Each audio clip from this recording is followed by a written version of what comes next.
بلا غرسان السلام عليكم أردية ومعلنكيني معلم محمد شمعالة ما أنتوا حنسوق عندنا English grade 5 إن شاء الله دوالين أوكي language واللغة ده practice اسكودي أما عربيتك عربين language واللغة practice وعربين has or have just has iyo have waxa weeyaan waa auxiliary verb waa helping verb waxa weeyaan waxay caawinayaan ficilka weyn ay caawinayaan has is used waxa loo isticmaalaa when the subject maxaa la yiraahdaa the doer of the action oo qofka ficilka sameynaya is singular markuu qaas yahay while have waxa loo isticmaalaa is used waxa loo isticmaalaa when the subject qofka ficilka sameynaya is plural markay jamac yihiin tusaale ahaan e.g. She has arrived yesterday. She was subjective وقفك فعل كسميناي وأنا قف خاص وأنا pronoun. Has وهويان وhelping verb كنا وأنا ودام has عنصر قادني subject هي singular. Arrived وفعل كنا وأنا past tense وحتى yesterday وهويان adverbs of time. They have played football. They have played football. They was subject هنا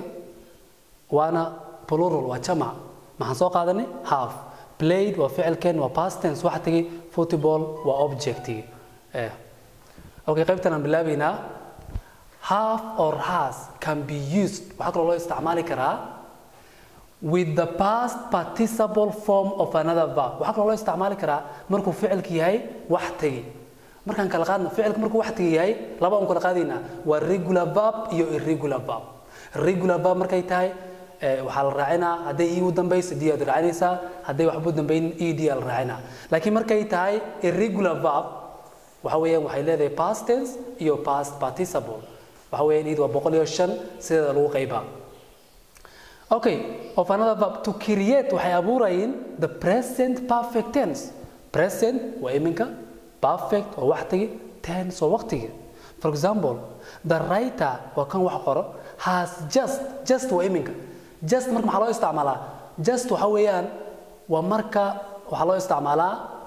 something that have happened recently wax iminka dhacay mar dhow dhacay the writer ficilka the writer was subject qof ficilka sameynay has just taken has مكحويان وحويان وhelping verb كنا subjectin was single taken or verb كنا وانا past participle a photo of the lion she has just finished she was subject كنا وانا single وقف خاص has وhelping verb كنا just finished just aiming finished ودمي marka finish wa past tense وانا regular verb way waxa dambeys ed ha homework okay arday insha Allah page 112 exercise ku yeelay taasoo shaqeyn insha Allah waa noo xiisad dam insha Allah duwaalidma wa alaykum salaam wa rahmatullahi wa barakatuh